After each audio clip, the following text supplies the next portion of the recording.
Hello, everybody. Happy Wednesday. It's Zap, your EC program manager, coming to you with another one of these virtual workshops. Not at the office today, which is crazy, at my new house hanging out just because I got a fridge delivered. But usually we are at the office. So please come visit me. Come visit any of us at the EC anytime. Anyways, I'm so excited to have Scott Sims here to talk about kind of a niche topic, but I think probably a very, very important topic to folks on this call of business litigation. But thank you, everyone, so much for joining us. Thank you so much, Scott, for coming to speak.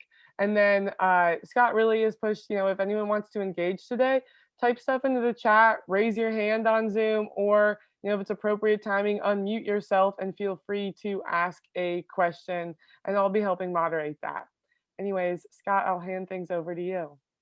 Great. Well, hello, everybody. I'm a lawyer here in Nashville. I've been practicing for 25 years. I do exclusively business and commercial litigation. I started my career at a large firm, and for the last 7 years, I've had my own firm. We have 10 lawyers, and again, we just do exclusively business litigation. And we represent all kinds of businesses, big and small, and all kinds of business people, both local and out of state, when they have problems in Tennessee and around the Southeast. We've been involved in all sorts of lawsuits. We've represented people like you guys in disputes with competitors, with employees, with landlords, with partners, with banks, vendors, consultants. I mean, you name it, we've done it. And what I've found over the years is that if business people have not really been through the litigation process or been through it, deeply, they all have a lot of the same sorts of misconceptions, fears, questions about litigation, and typically want to need to understand and want to understand about it because it's sort of everyone's worst fear that you'll get dragged into a lawsuit or need to bring a lawsuit, and it's just the fear of the unknown. So today I wanted to address some of those common misunderstandings and misconceptions and question groups that I often get. But I do, like Zap said, I welcome questions. I mean, I'm a lawyer, I'm used to talking, but I really would like to talk with you rather than at you. So if at any time you want to ask me a question, I'd be more than happy to answer it. So the question is, why is this information that we're going to talk about important to you? And so I'd like you to just imagine a scenario where somebody has wronged you or wronged your business, okay? At that point, you've got a few choices. Number one, you can just let it go. Number two, you can file a lawsuit against that person. Or number three, you can try to resolve that dispute without a lawsuit.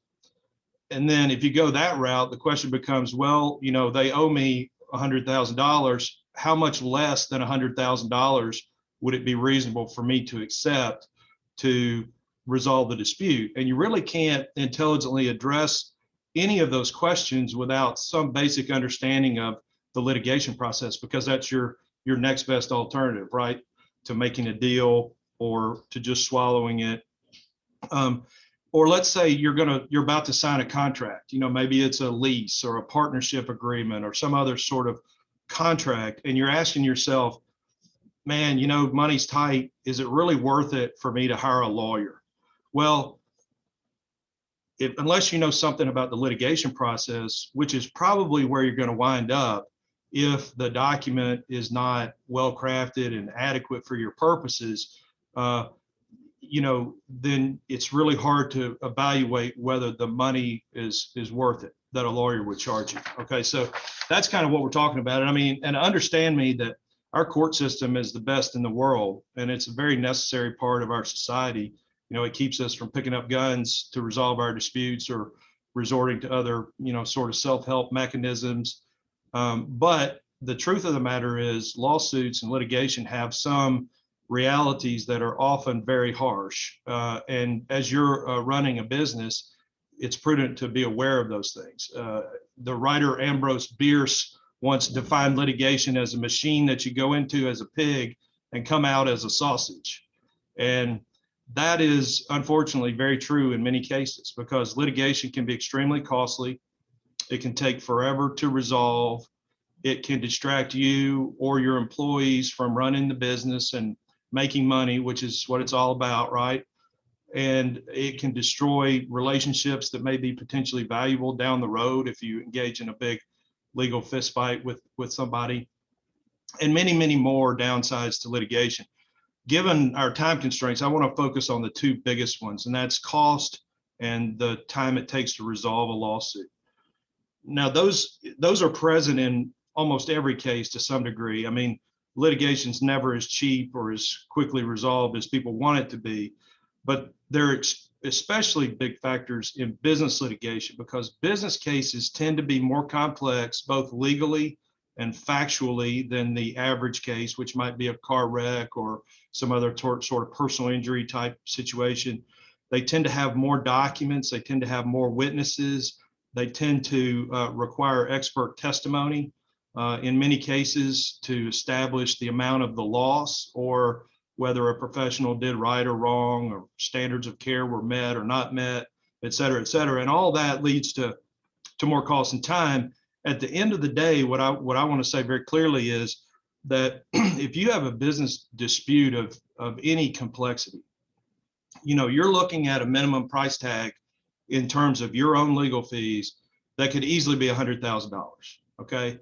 You're also looking at a time lag of at least 1.5 to 2 years in order to get that case resolved if it goes the full distance. And basically the sky's the limit, both in terms of cost and time, depending on the particulars of your individual lawsuit. So why is that? I mean, there's a lot of reasons, but in most cases, the main driver is what we lawyers call discovery. Okay. In the old days, when a client came to a lawyer, the lawyer got the file, the lawyer and maybe his private investigator investigated as best they could, and then they went over and tried the case. There was nothing else to do. So they tried it in a matter of weeks or a matter of months after it was filed. The problem with that is it kind of led to the Perry Mason situation, which is, you remember Perry Mason, he always won every case because he was always smarter than the other side, right? So the idea was, in that sort of situation, the skill of the lawyer rather than the truth often carried the day. So the next thought was, well, let's change the rules and let's give both sides full access to everything that the other side knows prior to trial. And then if everybody knows what everybody knows, when we try this case, there'll be no surprises and the truth will be more easily discernible by the judge or the jury. So the rules were changed to allow discovery in several different forms. One is called interrogatories, and that's a fancy word for a written question that you can send to the other side that they have to answer under oath. So for example, you could say, tell me all the witnesses that have any knowledge about this dispute. Tell me, do you agree that you signed this contract? Blah, blah, blah. You can send as many of those as you want typically. The second thing would be document requests. And basically that's like legal go fish. You say to the other side, give me all the documents you have regarding this contract that we're disputing about. Give me all the communications you've had with X person or persons over the last 2 years about this topic that we're fighting about, et cetera, et cetera. Okay. And they have to provide those. And then you have depositions, which is basically live interrogation of potential witnesses at trial. So they come into a conference room, they're sworn in by a court reporter.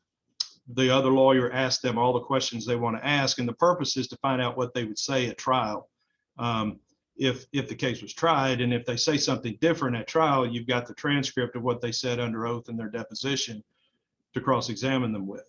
And then there's several other mechanisms to compel parties to divulge information. If you need an inspection of a piece of equipment, there's a rule for that. There are all kinds of rules within the discovery umbrella. And the real kicker is that in discovery, you can find out not only information that's going to be admissible at trial under the rules of evidence, meaning you can actually do something with it at the trial.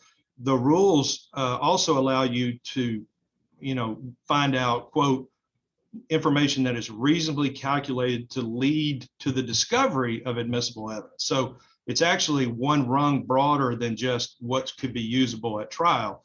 And the problem is that's a very broad, amorphous standard that, it's very unclear where the lines are.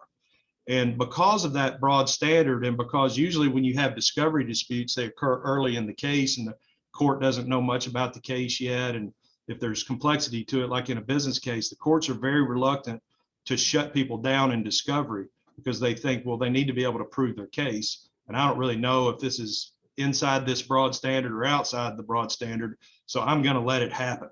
So courts are very reluctant to narrow the scope of discovery in any meaningful way.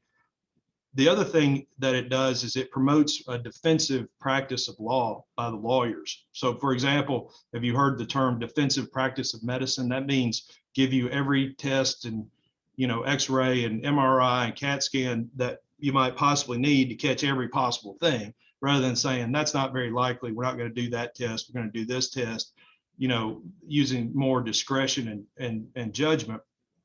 It's the same in the law. A lawyer can only be criticized for not doing enough to win the case when they've got all this ability to find out what the other side knows. And so the tendency for lawyers on both sides of the case, the natural tendency is to do more rather than less discovery. Okay. Unfortunately, it also allows unscrupulous lawyers to sort of run the tab up on the other side if they want to, or if they perceive some advantage in doing that. They can take depositions they don't really care about. They can ask for way more documents than they really care about, just to cause the other side heartache and expense and time delay. So for all of those reasons, I mean, what we know is discovery is the single biggest factor in sending the cost of litigation basically through the roof and slowing the progress of a case to trial and to conclusion, to basically a crawl in complicated cases. And electronic discovery, what we call e-discovery, discovery of electronic documents, has only made the problem worse. Today paper's nearly out the door. 90% of all documents are kept in electronic form. They're emails, they're texts, they're Word documents, they're Excel spreadsheets, they're PDFs, et cetera, et cetera. And now you don't just go to the filing cabinet and look through your paper to see what's relevant to the lawsuit. Electronic information is everywhere. It's on servers, it's on personal computers, it's on work computers, it's on your smartphone, it's on iPads, it's on external hard drives, et cetera, et cetera. Okay. And it does not go away. Just because you can't access it on your device does not necessarily mean that it's gone for purposes of discovery. Archived materials that have been deleted but have not been fully deleted, some of those can come within the scope of information that you would have to produce in a lawsuit.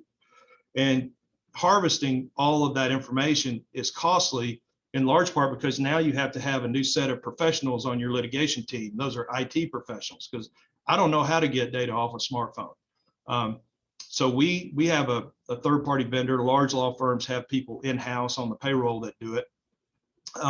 And they charge to extract the information and then search it, manipulate it in ways that it can be narrowed down and used in the lawsuit. And then, of course, once you harvest it, you have to store it for the life of the case, which also has a cost. I see we've got a question there. Can you see that, Zap? Yeah, Angela asked if you have any advice for saving chat messages. Like, there used to be an app that would allow you to save all your texts to Gmail, but Gmail quit allowing that. Do you know anything, for people who might be wanting to have everything recorded and measured? Any recommendations? I don't. I mean, typically as a lawyer, I want you to delete all your stuff.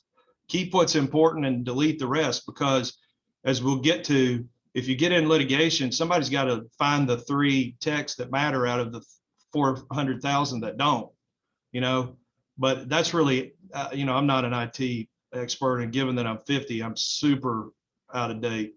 So I have younger people and IT people to do all that. I'm sorry. Was there another question?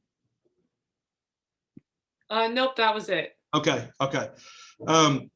So once once you harvest this information and you've got to store it, the real nightmare is reviewing it, like I was just talking about.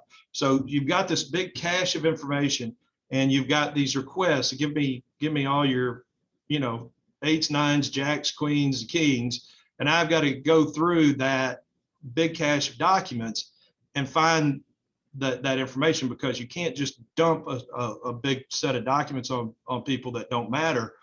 So you got to have a lawyer, which means a high hourly rate to review the stuff. When you get into it, 50% of it is trash. It's personal communications, it's pictures, it's false positives, it's duplicates. But you don't know that until you spend the time to look through it.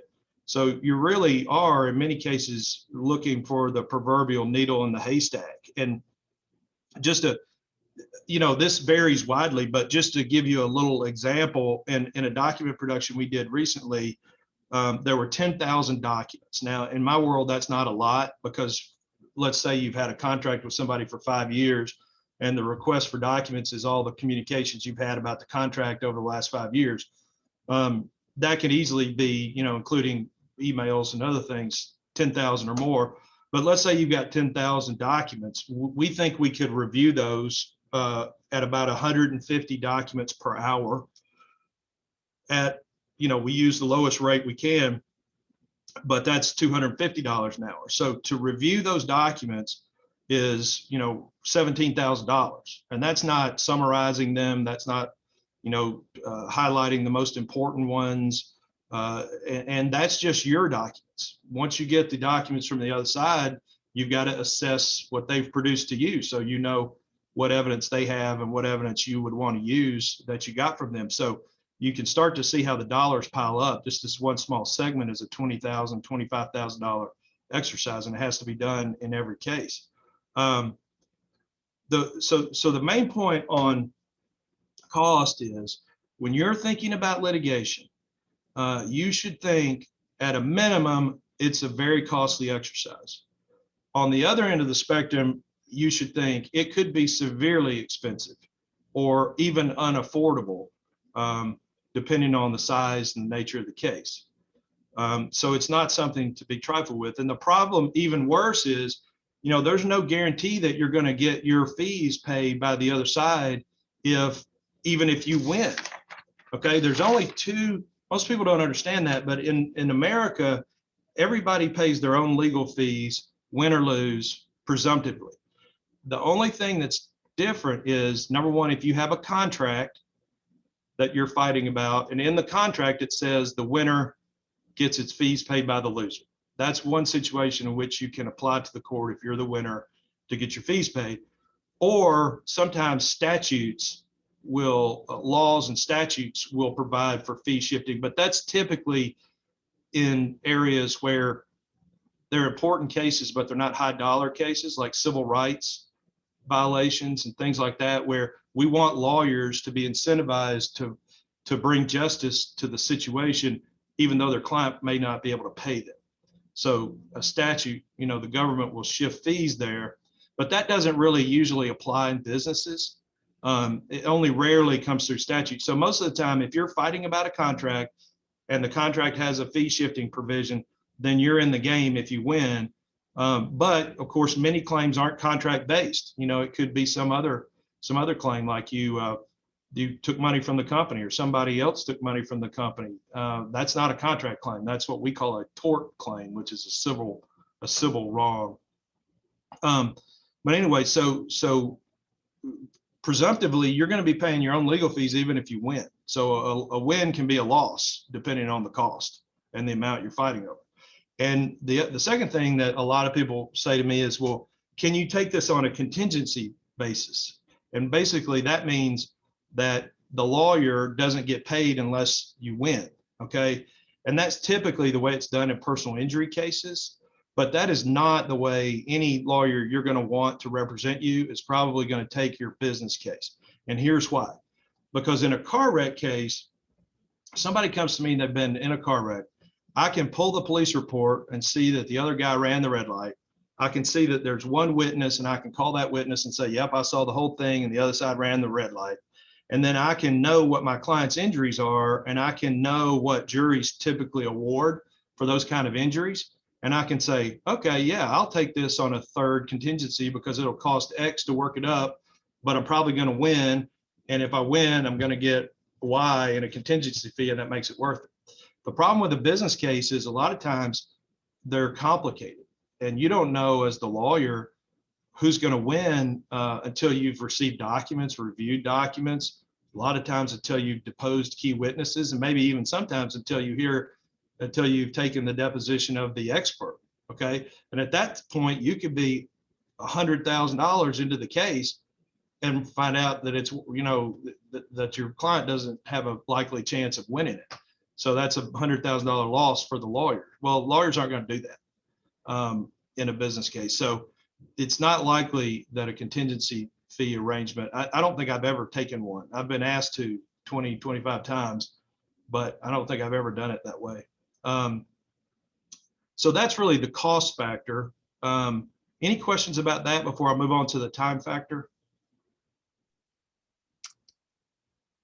One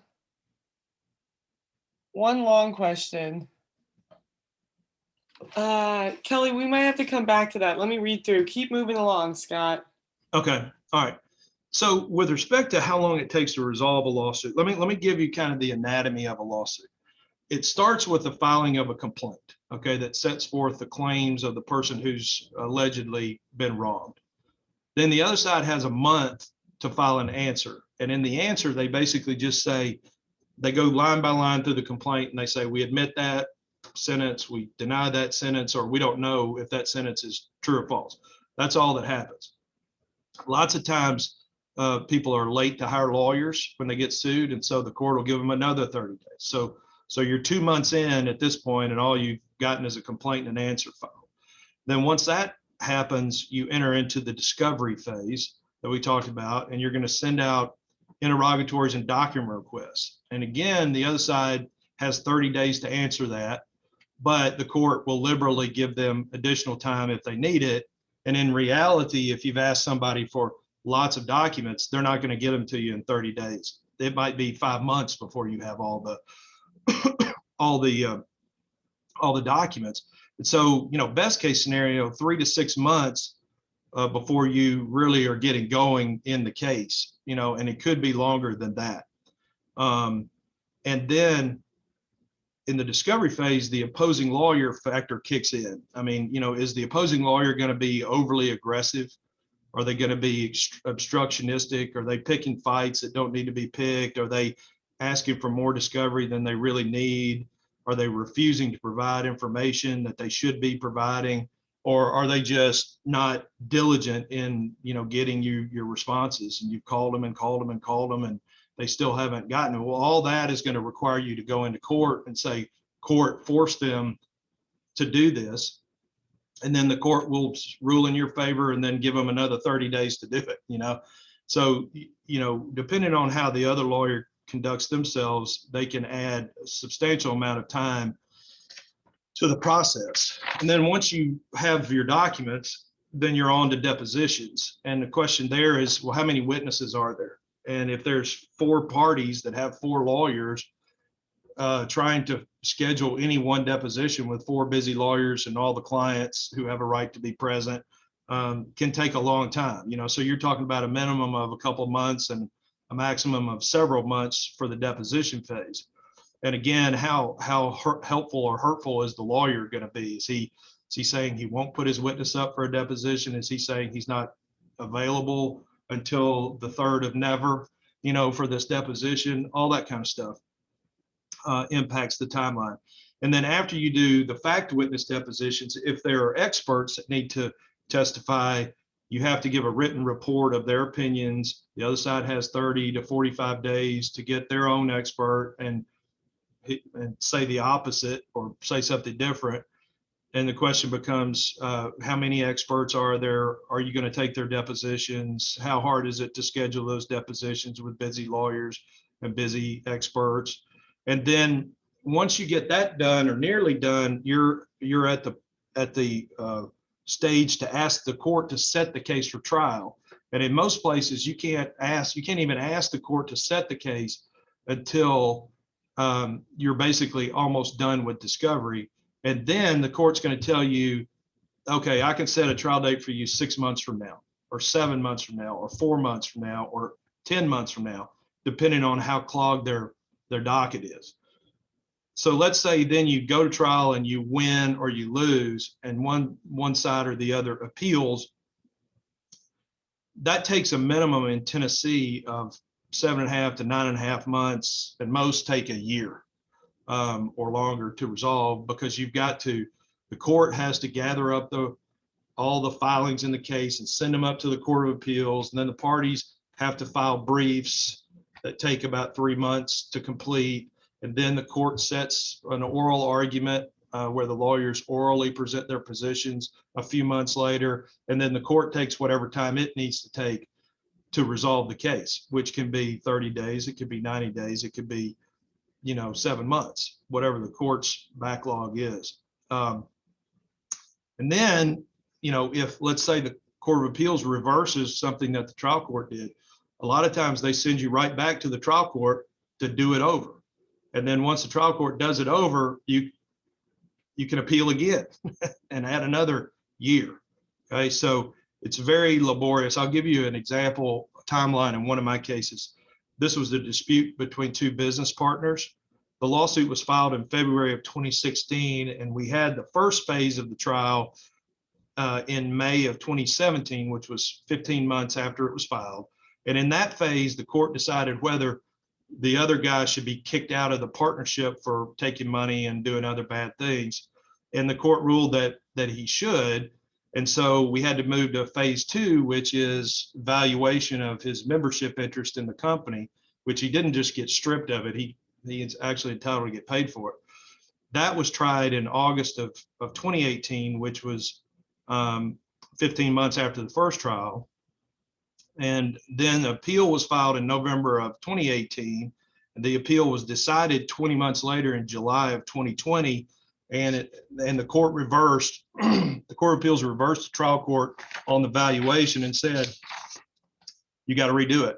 So we're now waiting on the record, all the case file documents to come back to the trial court, at which time we'll redo the valuation. So we're 5 years in at this point, and we probably got another 2 years, probably. Now that's a very complicated, high dollar case. So they're not all going to be like that, but it gives you, that's not completely aberrational. It gives you kind of a flavor for the horrific process that can await you in litigation. So the bottom line on time is this: just know that when you sign up for litigation, you're talking about a multi-year process, all the way to a resolution. Now you can always settle the case in the middle. And a lot of times it's prudent to do that. But if you're talking about going all the way or having to go all the way, you're talking about multi-years. The only question is how many, okay? So that's a pretty horrible backdrop. So let me talk to you now about some key litigation avoidance and mitigation strategies. I'm sad to say there aren't any magic bullets to keep you from getting sued. That's just not the world that we live in. That's why I call them avoidance and mitigation strategies. But given what we've talked about, they could be incredibly valuable. And what I find with people in business who aren't litigation savvy is they often overlook them or ignore them at their peril. And I don't want you guys to be in that camp. So let me go through some of the most important ones for you. The first is plan for the unexpected. Okay, plan for the unexpected. I find that entrepreneurs have a gene, and this gene allows them to take risk.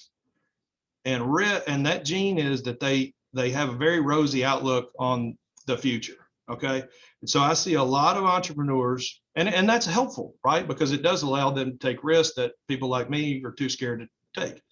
The downside of that is a lot of entrepreneurs go into business ventures like you go into a marriage. You think it's always going to be blissful and it's never going to end, right? Well, the fact of the matter is you should go into marriage thinking that it's always going to be blissful and will never end. But you should go into business thinking there could be problems and this thing could go kaput tomorrow, because it can happen and it does happen. And you've got to plan for that. Okay. So what does that mean? What I think that means is, I'm asking you, as you begin thinking about a business opportunity or a business arrangement, put aside the entrepreneurial glow long enough to actually think about all of the ways this thing could break bad for you, and to think about what protections you're going to need in the event those things happen. Okay. So for example, if God forbid, your business partner dies, what happens to the company? Okay. Is the business going to continue on? Is the business going to end? What's going to happen? If the business continues, are you going to be in business with that person's spouse or that person's kids? Or are you going to put in a rule that says you have an option to buy that partner out rather than them being able to, pass it in their will to their kids? A lot of people don't think about that. They wake up one day, their partner's dead, and they're in business with his snot-nosed, bratty 20-year-old. And they can't do anything about it. What are you going to do if the relationship sours? What if you just get to the point where you can't operate the business together? What if your partner develops a substance abuse problem? On and on. How are you going to get out if you want to get out?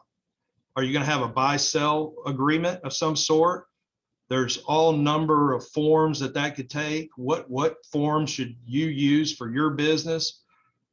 Another thing that I see a lot is 50-50 partners. People are 50-50 partners without any mechanism to resolve any dispute that they might have. But they're 50-50. So unless they can agree, they can't do anything, right? So if you're 50-50, how are you going to break a tie when bad things happen and you and your partner don't see eye to eye? And a million zillion other things just like that if you don't address them, you are going to likely wind up in litigation, because it's going to be your only option. I see some more questions, Zap. Yeah. If the litigation process is so long, can someone file a complaint even if they're planning? So this is specific to Kelly's situation about being overseas in Australia versus Nashville. Sorry, it's just kind of probably a complicated situation you're in, Miss Kelly. Well, why don't we do this? There's going to be some time at the end that maybe we can. Let's wait for that. We'll check in with you at the end, Kelly. Okay, great. All right. So the question is, as lay people, how do you think about all of these, parade of horribles that could happen to you, and how do you protect yourself against that? Well, good question. That brings me to point number 2. Point number 2 is invest in solid legal advice on the front end. And I use the word invest very intentionally, because it is an investment. I get it. You've got a contract. It's very tempting to circumvent the legal advice and go right to the signing and save yourself $1,500, $2,000, whatever it might be. Do not do that. LegalZoom is not your friend. Okay. If you hear one thing that I say to you today, LegalZoom is not your friend. Okay. It can spit out a document. If you need a lease, LegalZoom can give you a lease. The problem is, if there's any complexity or nuance at all to your situation, that document is going to be wrong or inadequate. Okay.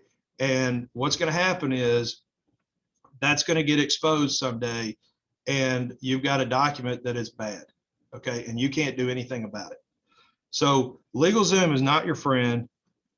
I know it's tempting in the short run, but it will get you in trouble. I make a living off people who don't want to spend money on the front end, because they wind up with stuff like, I had one client who signed a document that said he would make $175,000 capital contribution. But right before he signed it, he objected, and his to-be partner said, yeah, we won't worry about that. That doesn't apply. Well, he signed it. Well, later the partner said, oh, no, I never said that. And the court found that my client had to pay this $175,000 capital contribution. Well, if he had talked to me, I would have said, don't ever sign a document that doesn't say what the true state of affairs is. You know, if you're not to pay 175, it needs to be stricken out, and both of you need to, you know, initial it. Well, that would have been $50 worth of advice. I mean, that would have cost him. I could have told him that in 10 minutes, but instead he paid $175,000. You know, I had other, you know, I've got cases with 50-50 partners who with no tiebreaker in the event of a dispute because they got a document off LegalZoom. And so now they're coming to me and saying, well, he's not running the company right and he won't let me run. And what are my options? And I say, well, your options are to go to court and get some sort of injunction. Well, what's that going to cost? A lot. Whereas no self-respecting lawyer would allow them to sign that kind of document. So there's no substitute for good legal representation when you're negotiating business arrangements, contracts, partnership agreements, operating agreements, leases. You know, at that point, it's not even that expensive in the grand scheme of things, and especially not against the backdrop of litigation if the documents aren't doing you any favors. Now, let me just say, I can say that because I don't do that kind of work. So if you called me and asked me to review a contract, I would refer you to someone else. So I have no conflict of interest at all in giving you that advice. And in fact, if people had better documents, I would be largely out of business. So this is hugely important. And notice I said good legal representation, okay? Zoom is not, LegalZoom is not your friend. Also, the divorce lawyer you go to church with is not, you know, who's willing to look over your lease and tell you what she thinks about it, is also not your friend, okay? That is not going to cut it. You've got to go to somebody who does this all day long, every day for a living, because those people know all the common pitfalls. They say, I've represented 50 people like you, and here's a bunch of the issues that we need addressed, even if you don't know it or perceive it yet. That person does, because he probably has much more experience in how things can break bad than you do. Number two, they know the right questions to ask you. Do you want to be in business with the children of your business partner in the event he dies? Do you care? Is this important to you?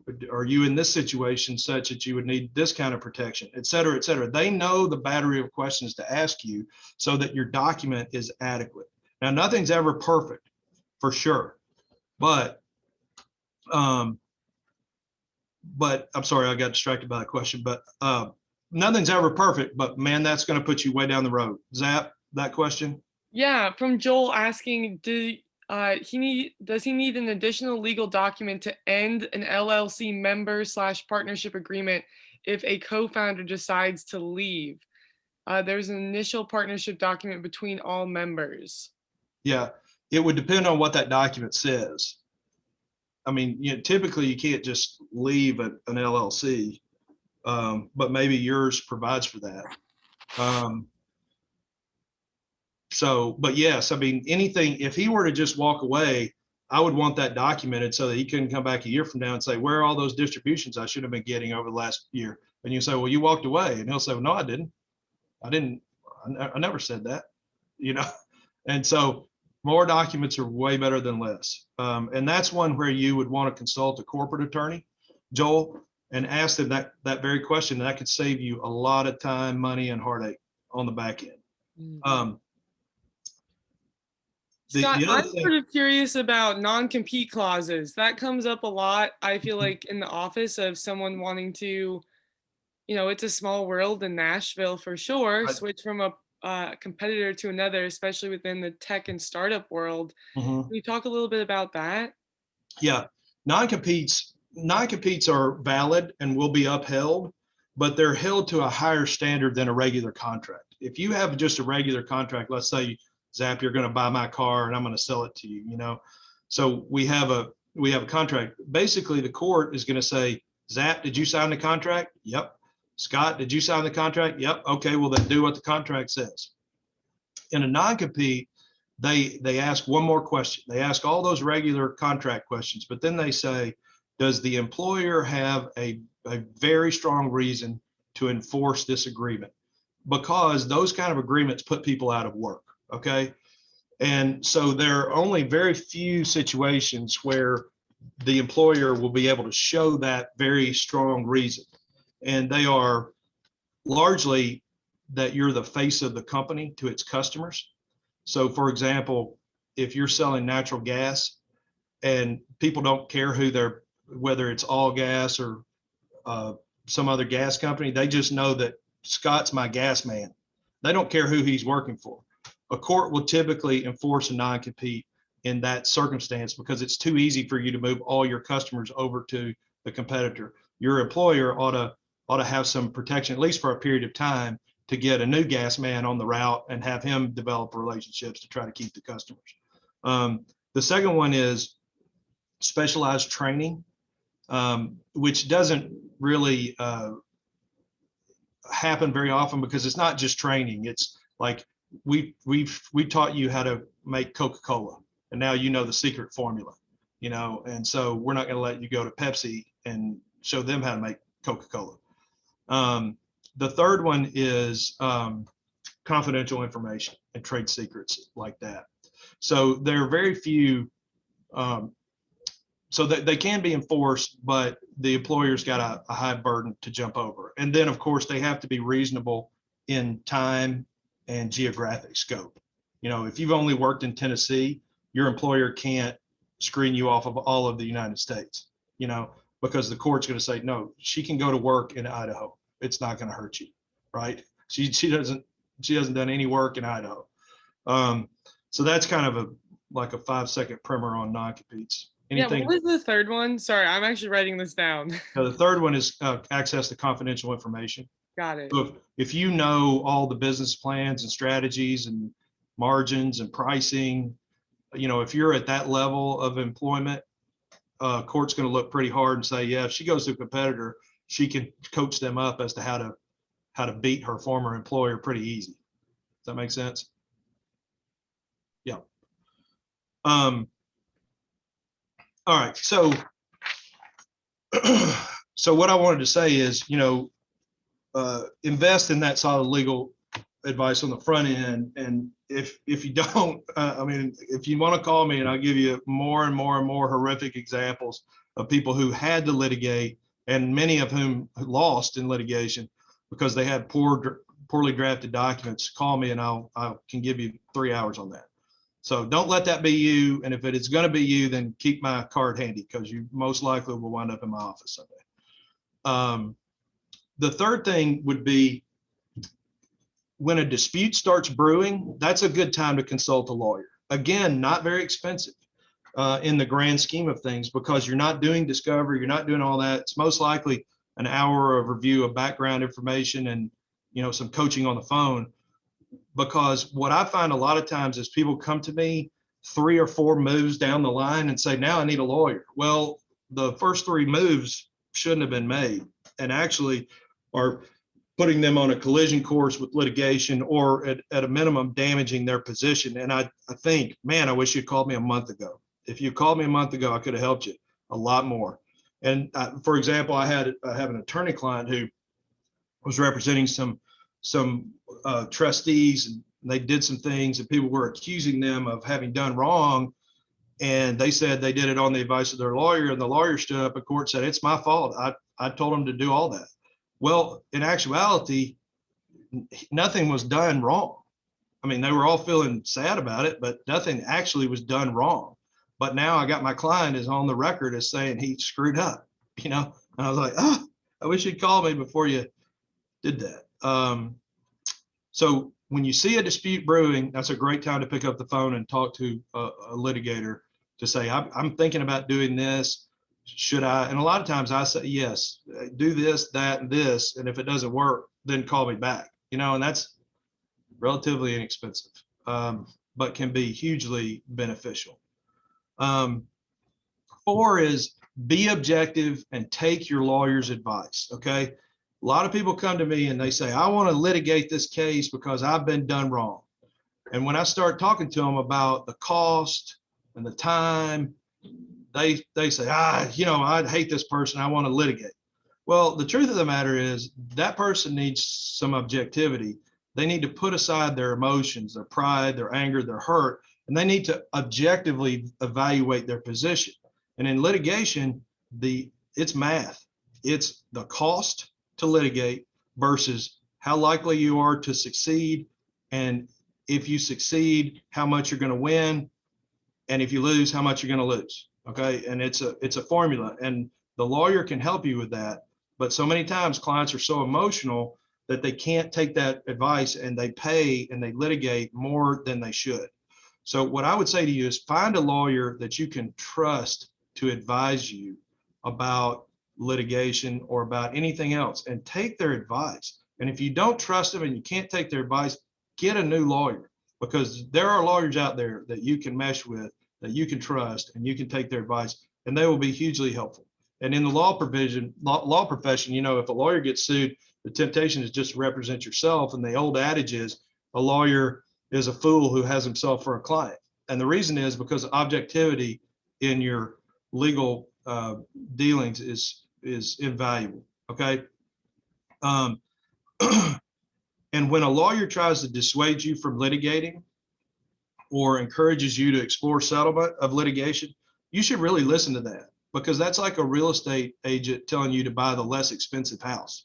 I mean, that's advice against your consultant's financial interest. You don't get that very often in life. I tell people, look, I send my kids to private school litigating, by litigating, and you don't want to litigate, and those people should really snap to and say, oh my goodness, wow, that must be true, because Sims is losing money, when he tells me that.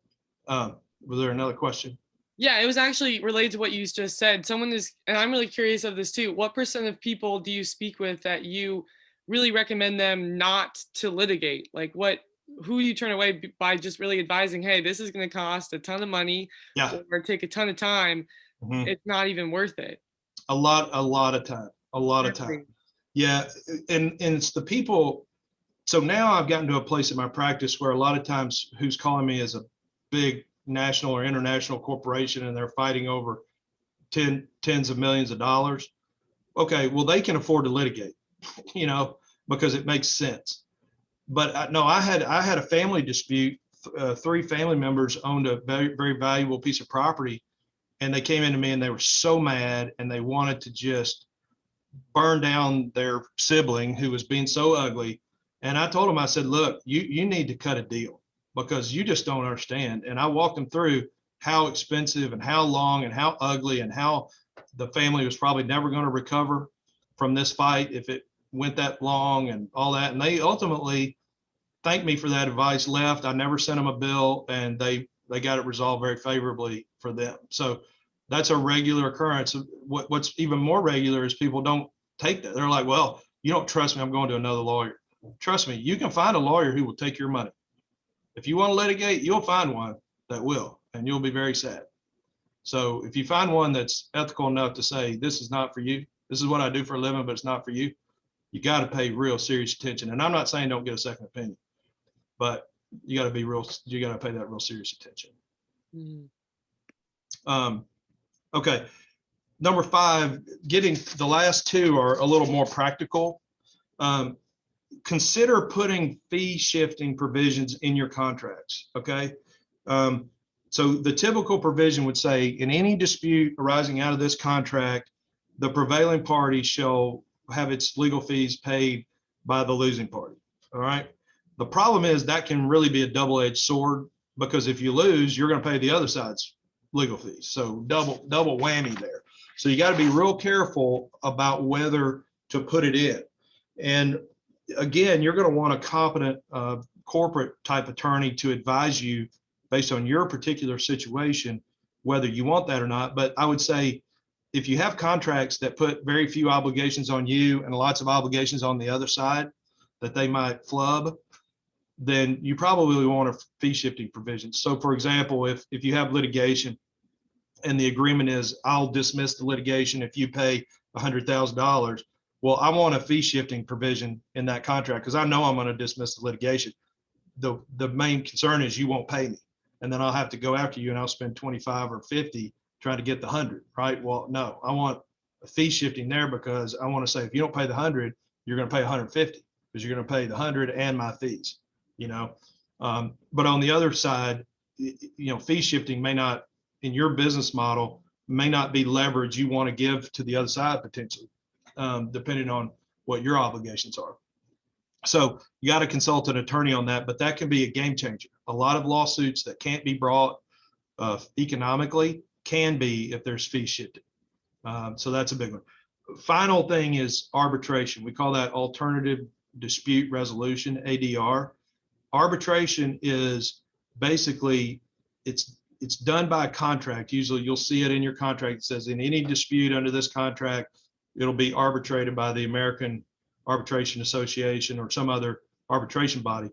So it's not something you can force somebody into unless your contract already says it or they just agree to do it. So you have to have some forethought about whether you want it in there. And again, based on your business model, this may or may not make sense. So basically, arbitration looks like a lawsuit, sort of. I mean, you have an arbitrator, not a judge. The hearing is done in probably a hotel conference room. The rules of evidence are relaxed. It's more informal. And the main advantages are it's typically cheaper and faster than litigation. And I'll tell you why. Because the rules sharply limit discovery. Okay, you know, like I have an arbitration right now. We got to send out 3 interrogatories. That's it. There's a mandatory exchange of certain documents and no other document requests. You may not be able to take depositions. You might be able to take 1 or 2. It's all up to what the parties can agree to and what the arbitrator allows. But the idea is less discovery, much less discovery, since it's such a time and cost suck. The second thing is when you set the hearing, you can schedule that sooner because the arbitrator is typically a private party that doesn't have a docket like a court does. So he's not going to say, I can't hear your case for 10 months. He's going to say, I could hear it next month if you're ready. And then the big kicker is there's basically no appeal. Unless the arbitrator commits fraud or does something really bad, no appeal. So right there over litigation, you've cut off a year and the expense of any appeal. Okay. So those are the main cheaper, faster considerations about arbitration. And then number 2, you have more control over who the decision maker is going to be. So you are picking the arbitrator by agreement with the other side or by ranking a list of individuals that the organization provides to you. You're not just filing a lawsuit in court and it lands with whatever judge, good or bad, gets it. Okay. Second of all, sometimes cases really would benefit from a judge or an arbitrator who has some technical expertise. In arbitration, you can get that. So for example, if you had a lawsuit about, pharmaceuticals, you could get an arbitrator who's a pharmacist and a lawyer or just a pharmacist, or, if there's some scientific, knowledge that's important in the case, rather than trying to educate some lawyer like me about astrophysics or some, engineering principle, get an engineer. You can do that in arbitration. The third thing is privacy. Court proceedings are all public unless very limited circumstances like minors are involved or, trade secrets are involved. Everything is done out in the open for the public to see. Arbitration is private. Okay, so nothing's on the record, nothing is find outable. And that may be a good thing for you depending on the type of your business and the type of disputes you can anticipate. The main negatives are the upfront cost in arbitration is more. Typically, when you file litigation, you just pay $380 and file your complaint, and you've got a lawsuit. In arbitration, you have to front load the arbitrator's pay. And so that can be $3,000, $5,000, $10,000, $50,000, depending on the complexity of the case. So that makes arbitration less attractive for smaller cases. So if your disputes tend to be small, then arbitration may not be something that you want to do. The other main negatives all flow from the positives. I mean, because of limited discovery, there's this element of feeling like you're flying blind. You're trying this dispute and you may not know what you don't know. There may be a bombshell witness somewhere that you don't know about, or a bombshell document that you just didn't have the ability to find. The second thing is, if the arbitrator blows it because you don't have an appeal, you're stuck. at least when you litigate, if the judge blows it, you got one more court to go to, as a right to get it right. In arbitration, because the desire is to make it faster and cheaper than litigation, that doesn't happen. Okay. So from my perspective, I mean, that's it. I hope this has been helpful. I hope now you're a little bit better armed to litigate in this, to run your business in this litigious world that we have. And I really hope you'll take some of these litigation avoidance and mitigation techniques to heart, because if you do, I promise you, you're going to save yourself a lot of potential heartache down the road. So. Thanks so much, Scott. What questions do folks have? We have 3 more minutes. Thank you, Kelly. She said I'm awesome and awesome. Yeah, Kelly, do you want to just unmute yourself? Your question was just, I feel like it needed a personal touch. Yeah, well, I just didn't want to overtake the whole thing. The first big question was, he answered part of that with the fee thing that you mentioned. What was fee shifting? That fee shifting, because I'm about to go head to head with our local Chamber of Commerce, who I did a pitch for a music project, only to have them turn around and take a big component of it and promote it as a whole different thing. Mm-hmm. And in the NDA, fortunately, I have a friend who's a commercial litigation barrister like yourself, and a business mentor who said, if you have an NDA, which is a non-disclosure agreement for those that are wondering, if you can't afford to sue, then you're screwed anyway. So we had it drawn into the NDA for a fee shifting. And this is in particular for, artists, people getting into particularly the creative, the area with all that stuff. So I can send a copy of it across, because it may benefit other entrepreneurs over there and can be drafted. It probably needs to be tweaked for the US market, but you actually covered that. But the attorney that we're looking at working with, she's going to do the initial check through for about $300. If she thinks it's a strong enough case, apparently, and I didn't know this, she has a group of investors that will invest in the court case and then take a percent, if they believe it's strong enough. So the combination of the fact that, we have a fee shifting in the NDA anyway, that they have to pay our legal costs. Plus, so is that something that happens over there as far as investors that will invest in court cases? Yes. Oh, okay.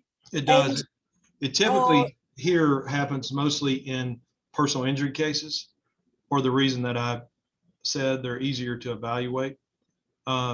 But there's also a move, because litigation is so expensive for investors. There's also insurance products, that can be obtained at times. So yes, that is a thing here. And one last question for me was that even if I get the litigation started here and land up moving to Nashville halfway through, can I still move and then either be doing a lot of stuff via Zoom, or do I need to have to stay till the whole thing's settled, or just come back with?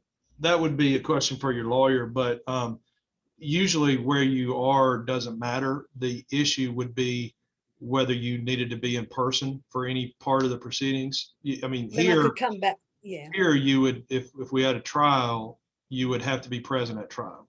Oh, that doesn't worry me, because I can just come back. But if you move I could have a lawsuit in England and live. Right. Okay.